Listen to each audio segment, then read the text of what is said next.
Is that what they do? That's what they do. All right, we're back. Before we get in, so you know how I said leave reviews? Yeah. I think we got 200 or 300 reviews off of that. Yeah, it's crazy. And we promised about people cool shit. We got to like fulfill because people are like, here's my receipt. I left you guys a great review. I got about 100 messages of people with the reviews. I replied to all of them. Last night, I was sitting on my couch. So I'm just the asshole who didn't. Well, I CC'd you on a few. I replied to all of them with the special gift. I just called them, basically. That's I left great. a video voicemail. You know, at YC, they have this thing, which is like you'd rather have 1,000 people love you than 1 million people just kind of like you. Yeah. And I think that's the one thing that is now abundantly clear about this podcast is like we have these goals of like we're going to grow this thing big, but we already did the hard part, which is you get a small number of people to love you where they're like, this is my routine. This is my favorite podcast. And I've been listening to podcasts for 5 years. Yeah. And so that's very, I don't know, feels good. Feels great. Yeah, I was showing Adam last night. I got, I don't know, I mean, at least a couple hundred DMs on my Twitter of people with the review. Exactly. And I sent them all a video. So review us and leave a video. Or review us and let me know, because Sean hasn't been doing it. But at least if you let me know, you'll get something back. All right, you know what's my fear in all this, though? So I have a fear that's crept up now. The fear is I never want to be the smart person in the room. And so there's part of me, I'm sitting in this red fucking throne and throwing out ideas that I'm admittedly saying are half-baked, probably bad ideas, but they're interesting to me. I want to make sure that we're learning doing this. Like, I want to be learning stuff and sharing it. I don't want to just be sitting here saying, hey, I got answers. I'm going to give them to you. And so my commitment to myself, really, more than anybody else, but I want to say it out loud because that commits me, is as we do this, it's not about, I have great ideas, let me say them, or we're brainstorming great ideas. It's we're going to learn interesting stuff by talking to interesting people and doing research on things, and then we're going to share what we like. We're going to share what's fun, what's interesting to us. So that's my fear is you never want to be the guru. You want to be the student. And so that's kind of my little mini rant. I agree. I'm not trying to be a guru, and I'm certainly not. Because some of the DMs we get, people are like, help me. Yeah, help me, I'm like, no. I don't know anything. And me attaching my name to your thing does nothing. Like, we got to do the work. Yeah. And, like, I'll help you, but I hate when I'm not the too. answer. I'm like, I don't know. Yeah, I'm not the answer. And we could preface this by saying most of the ideas we get, I just steal from other people. Yeah, for sure. Of course. So, all right, you want to get in? What do we want to talk about? You want to talk about? Can I talk about something that's happened recently? Yeah, brandless. So is that what you want to talk about? I want to talk about brandless, and I want to talk about these new credit cards that are popping up. Yep. All right, pick one. Let's do it. You go ahead, brandless. All right, so brandless, people don't know. They went out of business. What they were trying to do was they were like, look, don't pay for the name brand. You should just have high quality products and they should just be brandless. And because we take away the name brand, we can lower the price. That was like the initial promise or the premise of the business. Awesome idea. Awesome idea. I'm glad you said that because a lot of people are shitting on them now because they failed. No, but I still cool. think fucking awesome idea. And actually, of course, ironically, brandless is a good brand. And so I think that was really cool. They raised a shit ton of money from SoftBank, like $200 million before they really achieved any product market fit. And that sort of like was the death note for the company because it was just the expectations when you raise 200 million is you're going to be, $1 billion plus company. And if you do that too early and you haven't actually proven out your model, you haven't figured it all out, expectations crush the business. So I didn't prepare because I just thought about this, but what's the biggest grocery store chain in America, you think? Albertsons, maybe Safeway, I don't know. Okay, let's do Safeway. Can you look up, try and find this, just a headline. Try to tell me what the revenue or how many sales like generic brands for grocery stores or like the Kirkland brand or whatever. Look up how much revenue the Kirkland brand does. Well, I mean, I bet you it's astronomical. And so, actually, if you think about what brandless could become, it is the generic, the generic brand, a trusted Kirkland brand. Yeah, I think it's a great idea. Yeah, the problem was that they raised all that money right off the bat. I have a problem. There was some incompetence with leadership. I don't actually know this. Yeah, $39 billion. Kirkland brand sells $39 billion of products. 2018. Fuck, Henry, quick with the trigger. I like that. Yeah, what's that source? Business Insider. What's the story? You think he's lying? You think he's making this up? Costco's Kirkland brand drives growth. Wow, $38 billion in 1 year. Yeah. So one thing I loved is Sale of Costco's Kirkland signature private label $39 million Okay, and that's just Kirkland. Kirkland, crazy. So I listened to her on a podcast, Tina Sharkey, I think is her name, and she's like an internet OG. She's been around with a bunch of companies, all of which I think have not done super great. But she went on this podcast. She said this thing that I liked, which was she was like, think back to when you were a child, and like let's walk from room to room. You're in the laundry room. What brand are you going to see? You're going to see whatever, Tide. You're going to see whatever. Go to the pantry. What are you going to see? You're going to see Fruit Roll-Up and Pop-Tarts and all this stuff. And then open up your fridge. What are you going to see? And you see these brands. And actually, it's kind of like you've seen these stats where the S&P 500 turns over, like, I don't know, 20% of the S&P 500 turns over every decade. Basically, the same thing happens with these like household brands. These brands that seem like staples of your home. Right. A lot of them are like Minute Maid. It's like, fuck Minute Maid, you're out. Like, now, Or Tang. Yeah, Tang, like these brands just like they are not. They can come and go. Generationally, they don't just all make it from one mom to the next mom. And I actually believe that premise. And she was like, look, the moms of this generation, they don't want to pay for this, like, the consumer packaged good brand in the same way. They want to know it's high quality ingredients, sourced, ethically, and they don't want to overpay. They want to be value conscious. So I liked a lot of the premise. I'm sad it didn't work, but I believe you should just go out today and pitch, I'm brandless without SoftBank. And I think I would invest in a credible entrepreneur who's doing that. I agree with you. I think I had 3 people reach out to me that said, hey, can you introduce me to the people who are selling brandless? I mean, I don't know them, but I just tweeted it and I got an intro. And I introduced 3 different people who are wanting to buy the assets. And what are the assets? What are you getting? You get the name? Maybe some inventory, probably. Okay. The name. And an email list. And then, unfortunately, probably a bunch of incompetent team. I mean, right.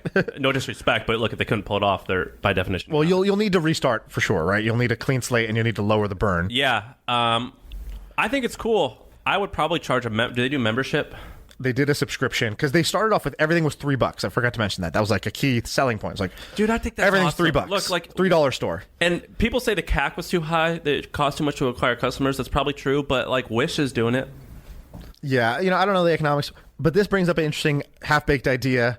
We got a DM from your friend about like businesses that are in the spot Brandless is in, where they're doing essentially a close down / fire sale. And do you want to share the idea that which one? Narendra shared this good idea this morning. Yeah, that was a great idea. Okay, so we actually should bring this guy in. I have an investor and a good friend of mine. I cold emailed him and we became friends. He invested. He started a company called Web Shots, and I think he sold it for $80 million. And then he bought it back for pennies, and then sold it again for $20 or $30 million, and then now has bought it back again. And he was like, "You guys, or what? Something would be interesting is if you could be like a graveyard or an unwinding service, Undertaker. He called it. Undertaker, where you can just buy these dying things, and that exists. I mean, it's a service to basically wind down your company. You take a fee, and you do the sort of fire sale. And I'm sure there's services out there like this, but somebody could specialize in tech companies, wind down both. You have talent, you have hardware, you have assets that you're trying to fire sale off, and then you have all the normal business closing stuff you got to do so you don't get like taxes next year because you have to actually shut down your company officially, and nobody wants to do that. It's not fun, and investors want to make sure that process is done with no like funny business so that they like maximize the value. And this kind of reminds me of something that I wanted to bring up, which is I think that now that private companies are staying private for long and not going public as much, what I think needs to happen is I think the venture capitalists, a lot of VC firms need to start buying companies and just need to own them for the cash flow versus wanting something to go public or get bought. And so what I think is going to happen is I think a lot of these VC firms are almost going to turn into hedge funds or private equity funds. They're going to buy and operate a lot more than they are now, and that's related to that. So I don't think VCs will do it, but the sort of new age VCs that are going to be hybrids. So like Andreessen Horowitz shifted their model where they're not a VC. They're now I forgot what it's called, but like they wanted to be able to just own cryptocurrency, just buy it and hold it and do other things. So they needed to reclassify. And then this guy Chamath, he basically has a fund called Social Capital. It started off as a traditional VC fund, and then like he had to restart it for all kinds of reasons. But one of the things he does now is he has this thing called a SPAC, which is his special purpose vehicle for taking companies public. So you're a company, you don't want to go public. He's already public, and he just acquires a stake in your company. I believe is how the mechanics work. So they just did this with Virgin Galactic, and so it's like a fast track to being public and getting that liquidity without having to go and be your own independent listing. Yeah, I'm into that. I know Andrew Wilkinson's probably listening. He owns Tiny Capital, and they've been doing this. The companies that they own collectively, I think, do about $100 million in revenue, and he, I think, takes dividends and buys companies with the cash flow. Right. And it's an awesome model. But a lot of these companies like Brandless, there's no cash flow, right? It's going to be a cash sink. It's one of these go big or go to zero, and in this case, it went to zero. Yeah, but it doesn't have to be. It doesn't have to be, but it's also that is also valid, right? Like to do what like Jet tried to do, which is like they never made their core business work, sold for $3 billion because they went for the plow money in today, try to get the scale, and then be the first to have scale doing what we do. I know it's a model. No, I'm into it. What's the other one you want to talk about? Credit cards? We can mention it just for a second, but Ramp Capital, right? Ramp. Let's Ramp something. Today. It's based out of New York. It's Brex, but from New York, right? Yeah, I'm into it. It launched today. Okay, so my company, we do, let's say, 8 figures a year in revenue. We have 7 figures in cash. I have been using one big bank for a long time, and to get us to raise our credit card limit from $30,000 to $80,000 was a nightmare. Oh my God. A nightmare. Yeah. I had to go meet them in person 2 or 3 times. I had to show them my personal Sam Parr's tax returns. It was stupid. I signed up to Brex, and I got $300,000 or $400,000, some hundreds of thousands of dollars in like 12 hours. Yeah. Awesome. And I told these guys, and like, yeah, we can't compete with that. They basically admitted it. And I go, okay, well, This conversation's over. Thank you. So I really like this new business credit card space, and I'll explain how I think they're making money. But Ramp just launched, and what they're going to do, what they said they're going to do is they're going to analyze all your credit card spending, and they'll tell you where repetitive purchases are coming through. And I actually mentioned this on the podcast 3 months ago. I was like, I'm telling you that businesses are wasting so much money by buying multiple subscriptions of things, and I think something amazing can be built by helping you save a little bit of money. Right. That's what this is. That's like a side feature they have. That's not like the main feature is the same like Brex, right? Like it's like here's a business credit card. Well, that's how they're differentiating. Brex's advertising says we will get you better rewards, right? And this will save you money. Yeah, and I think it's cool, and I'm really bullish on those things. And I think the way they work is whenever a customer, when I have my credit card and I go and buy something, the merchant pays a 4% fee. And what Brex does is they go to MasterCard and they go, hey, you guys are getting 4% fee for all this stuff. Give us a cut of that, and we'll create more credit card users. Right. And I think that's how they're making money, I'd imagine. I think so. I don't know. I don't know for certain, but fintech companies are very interesting. We should. I know a couple guys that are deep in fintech. We'll bring them on. A lot of people are not deep into that. And a lot of people, like Wealthfront and Betterment, a lot of people hate those, like buyers. Right. I don't know how they're ever going to get bought. I don't know who would buy them. We'll see. All right, what else we got up here? I feel like, Sean, when we come, for the last few times, I've been the one doing all the research, and I have a feeling that you're the one who's done all the research. I did some research this time. So first, follow up on last time I was talking about corporate universities. I'm going to keep talking about anything education because I just love it. I had a lot of people reach out to me about that. Really? Okay, so I went back to my notes. I already had these notes, but I just wanted to mention a couple of them. So Hamburger U, that's the McDonald's one. 19 full-time professors. I thought that was interesting. There's I don't know how you say this, Crotonville, that's from General Electric. So Kaiser just opened up their own med school, which I find really interesting because that's exactly what I was talking about, where you want your own pipeline of doctors, so you create your own med school.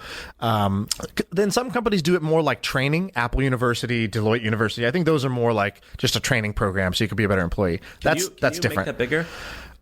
Another one that I thought was interesting. So we talked about Zoho. So Zoho has their own university, and the graduates of that make up 15% of their workforce. No shit. Which is pretty insane. So 100, they have about 1,000, maybe they have more than 1,000 people. I'm not sure exactly how many total that is. The Google IT support certificate has 75,000 graduated students, which is pretty crazy. So I think this is going to be a big trend. So where's the opportunity to be a company that can create these education? So I think what you can do is, so there's these companies that are called, what the hell are they called? I know one is called 2U or something like that. That's the name of one of their companies. So there's a set of companies that what they're doing is they say, hey, university, hey, Berkeley, you should have an online degree. And for years, universities were not so interested in this. And then they saw how much money gets made by online degrees. And so they were like, okay, we'll take that money. And so they don't want to, Berkeley doesn't want to have to sit there and build out an online degree portal that has like the technology, the service, acquire students. Like Berkeley doesn't know how to do any of that shit, right? So there's three big companies that basically go to these universities and they say, hey, do you want to offer an online degree? We think it brings this much incremental revenue to your university. And, we will run the whole thing for you, so you don't have to lift a finger. And but we want 30% of the tuition revenue.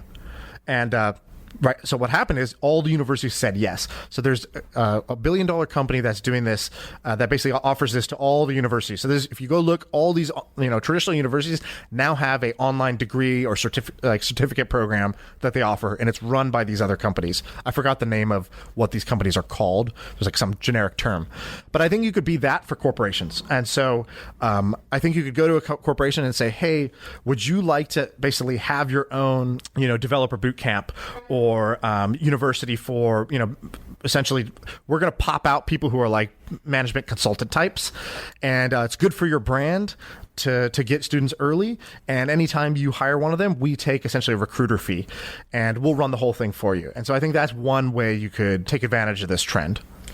So VaynerMedia does this thing called 3Ds, or I don't know what it's called, something like that.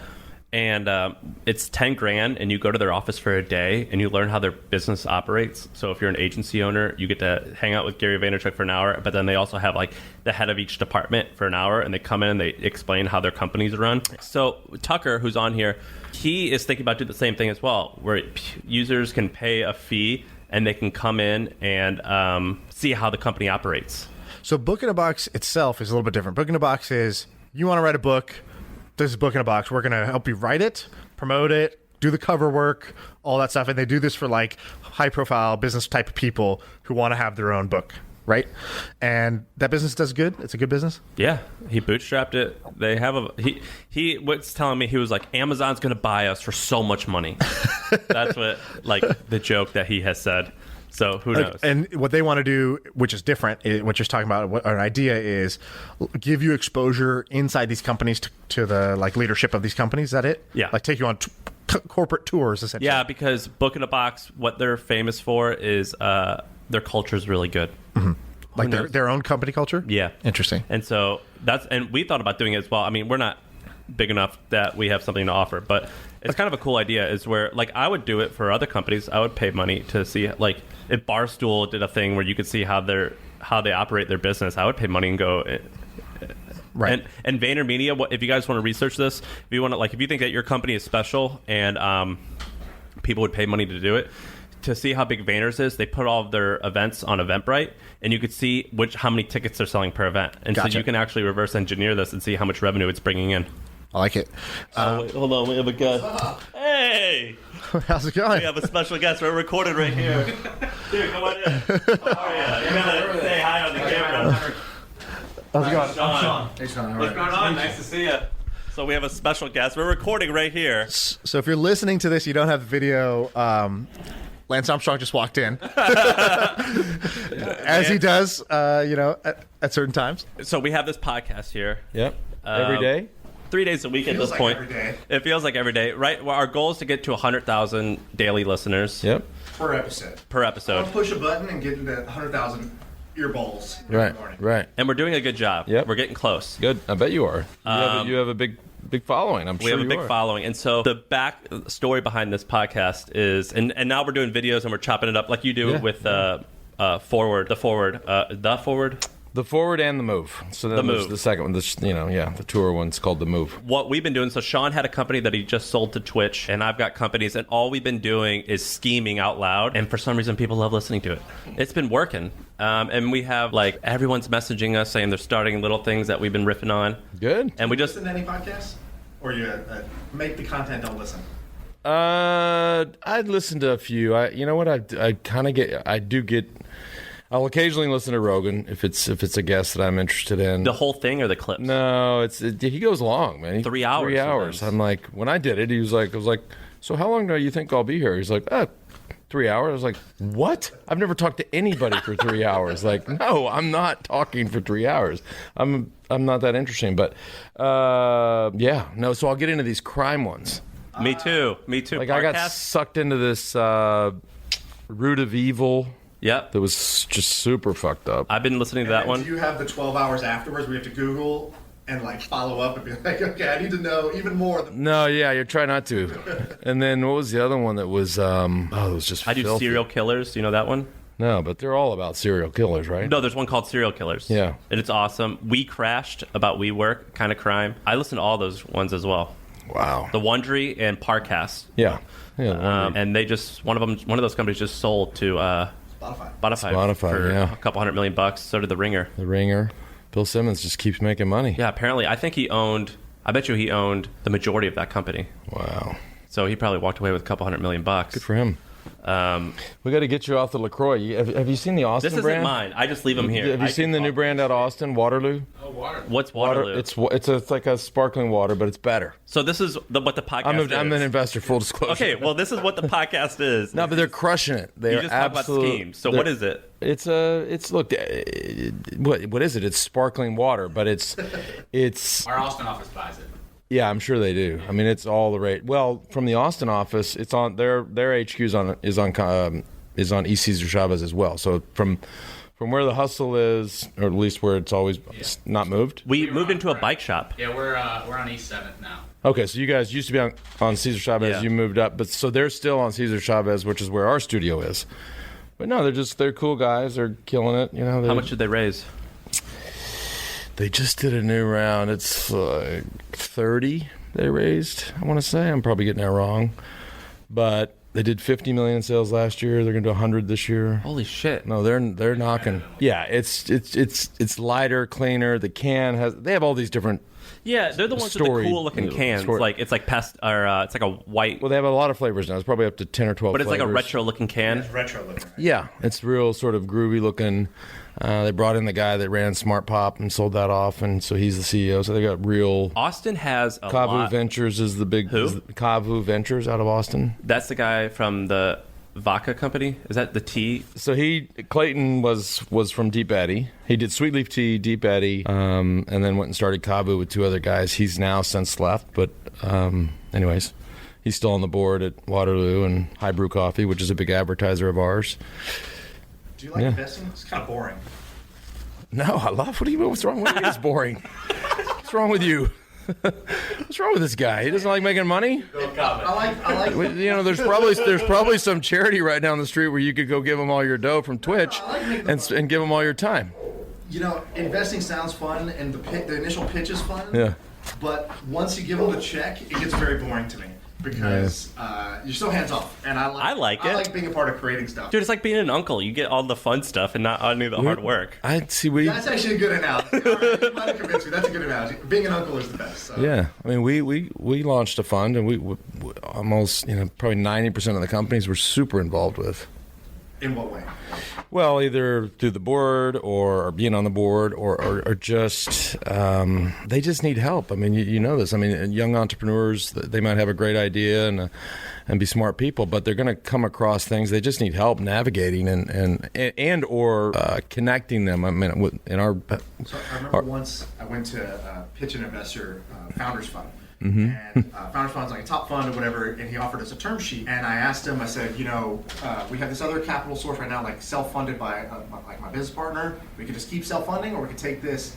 I said, you tell me, how much value add do you guys really bring? And I was ready to hear the sales pitch. And he goes, honestly, the worst companies need the most help, and I can't save them. The best companies never need my help. And then there's everybody else in between. Yeah. And here, if I'm giving you this term sheet, I hope you're one of those that are the good companies that I really don't have any influence in. I just get to take credit in the end. And I was like, I dig that honesty. That feels true to me. That the best companies truly I've only made a couple of investments, but Lambda School is probably the best one. It's done pretty well. Yeah. And do you know that one? I'm like a needy girlfriend. They're like one of the hot Silicon Valley companies doing super well. And I'll text the founder to be like, hey, what's up? You want to jam on ideas? You want me to help you with this problem? And he's like, dude, I'm just busy with all this fucking growth. I hate and when revenue we have right now. I hate when investors ask what I don't need. need anything, and I'm like, oh, this is what it feels like when you're winning.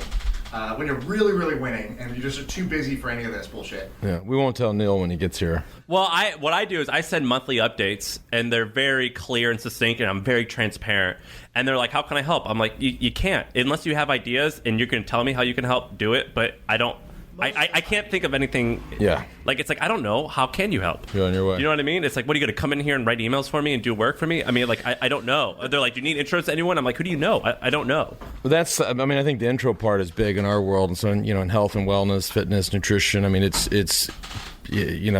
I've been doing this for 30 years just as an athlete. So I've gotten to know everybody. I mean, if we make an investment, these are just examples, but if we make an investment in a company like Amp Human and they need, and it'd be very obvious that they'd be connected to Strava and vice versa, it would take them a month to get a call. I think you're different, though. Yeah. Thank you, Sam. Well, that's your value. That's our value. Yeah, everyone knows that you know everyone. I mean, you're a celebrity. Like, you could get in touch with everyone. But, like, if, I'm an investor, you're an investor, it's like, they don't know who I know. Yeah. And I probably don't know that many people who they can't just cold email. Yeah. Do you know what I mean? Yeah, you need it to be unique. Is that what your angle is going to be? Is that you have... There's that, and we call it, I mean, we refer to it as the flywheel just because, now the one show, the second show, The Move, is about 15 million downloads a year. And so, once that started to really take off, then I was getting all this interesting deal flow. I thought to myself, we should start a fund and invest in some of these companies. And then what happens when we reintegrate or occasionally integrate some of our companies back into that audience, right? That core sticky group of 15 million people. That's what we bring to it. Right? They'll get them. Yeah. So, I mean, there's the connections, there is the flywheel, there's the audience, and then we got a pretty kick-ass advisory board that we pull into, whether it's, researching deal flow or sitting on boards. So you were doing a thing. So we've talked about hotels out here, or I've been riffing on hotels. I'm really interested in hotels because they're growing. Like the biggest hotels, the top 10, they're growing at a really high clip right now because young people are doing experiences more. George Hincapie has this thing called the Domestique. And you were doing a ride there where someone could pay a fee and hang out with you for 2 days. Well, we call it a camp. Yeah, camp. That's what I mean. It's probably 4 days of riding. Right. Yeah. And something that's been interesting me, and I've been bringing up, is hotels that offer more experiences. Yeah. And so it could be as small as being filled with Peloton bikes. Yeah. Which I have found myself going to more hotels just because they have a high quality gym. Did you see that his hotel or the Domestique, did it get increased bookings because of that? The camp that we sold? Yeah. And what was the demand for I mean, that? his hotel's, it's only, I think, 12 or 13 rooms, so it's pretty easy to fill up. So if we announce, and he and I are doing the same thing in Mallorca in September, but at a separate hotel, but obviously. But when we announce that camp, it just kind of fills up. It'd be a different jam if it was a 200-room hotel.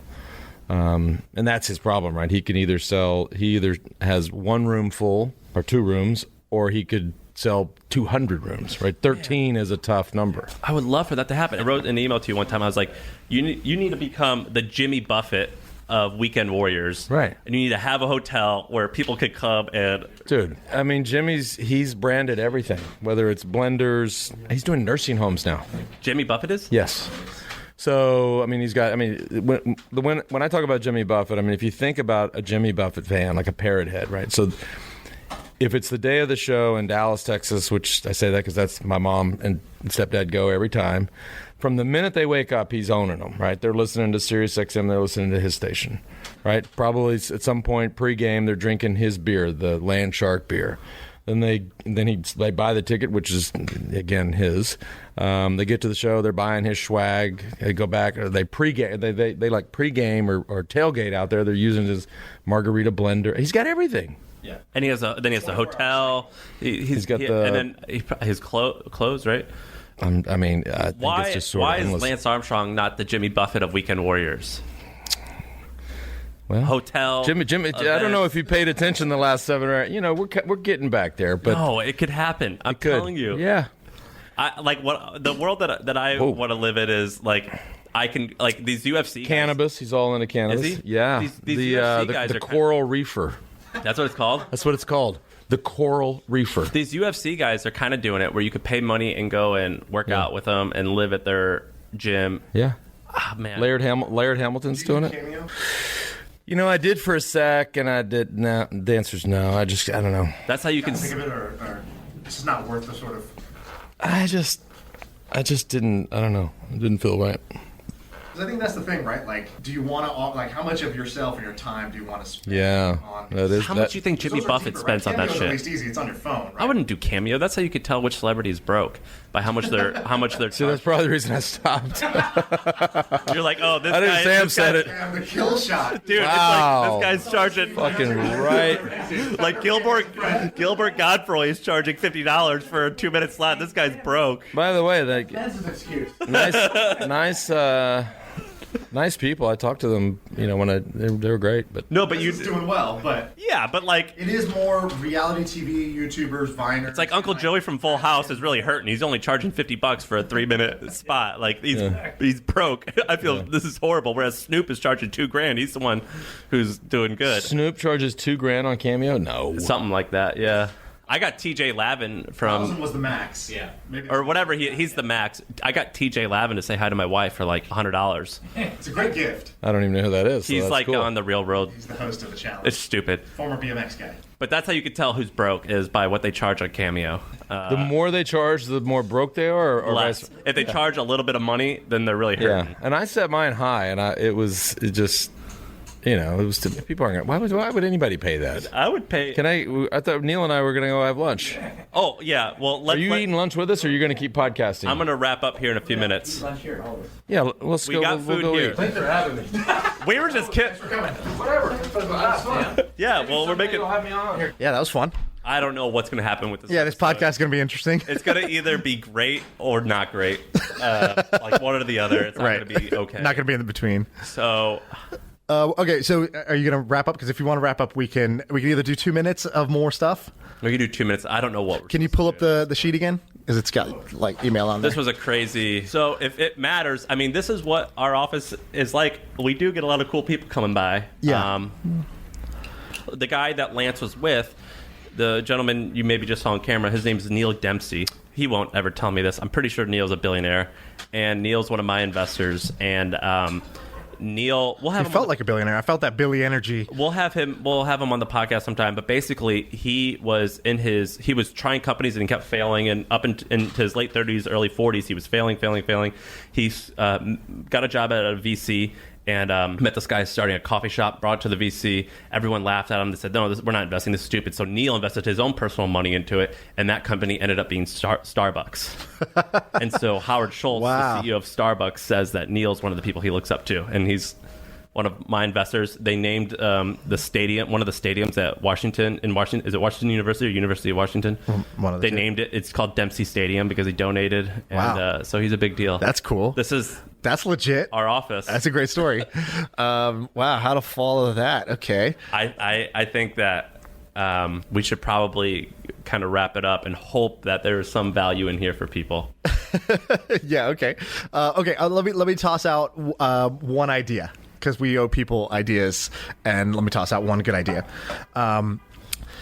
Which one? Okay, I'm gonna do the one I started. So I started off talking about these meetings are meetings basically are like the bread and butter of big companies. And so I calculated we have on every floor we have like 20 meeting rooms, say, and 9 floors, so let's call it 10 floors, so 200 meeting rooms.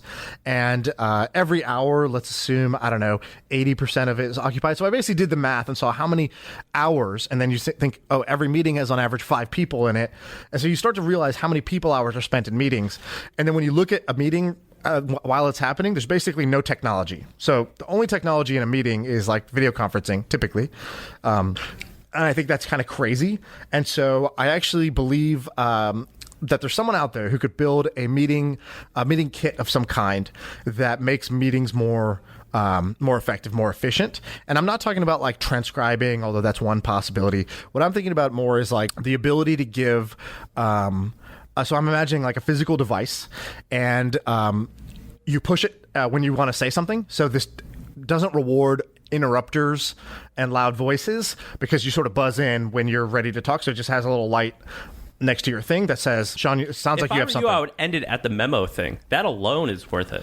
Well, the memo doesn't require any, like, there's no business there, right? Like, companies just adopt that principle of the process. I think you're wrong, and here's why I think you're wrong, is Axios is coming out with this, and there was a new product called Recess that just launched, and all it is a software, it's SaaS, so it's a service.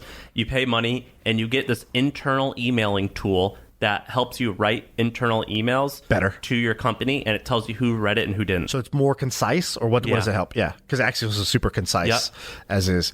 Yeah, I think that there's a meeting tech that will sound really boring, but if you just think about how much of business happens in meetings, how many hours, how much salary is spent every hour in these meetings, if you could make a 10% lift in how good the communication was or how well that meeting ran, that's a big, big lift. And I don't think anybody's really doing much interesting stuff there. I think people only really worry about like how do you schedule the meeting and how do you conference into the meeting. There's a lot of money built just on running the meeting meetings. Calendly. And those are successful. But I think the meeting itself could use some improvement. Anyway, so trying to throw in an idea here, but this will be known as the Lance Armstrong podcast. Yeah, we'll actually get him in here in real time. I hope that people will get value from this. I think we should publish this, but we'll apologize that it's only maybe. Yeah. And we have a ton of ideas to go through for tomorrow. You have a few on here that I'm like, what? You're curious about, yeah. Yeah, so we'll get to them tomorrow. All right. Tomorrow. Peace out. Thank you. We're out of here. Leave reviews and DM me on Twitter because I'll respond. Talk soon.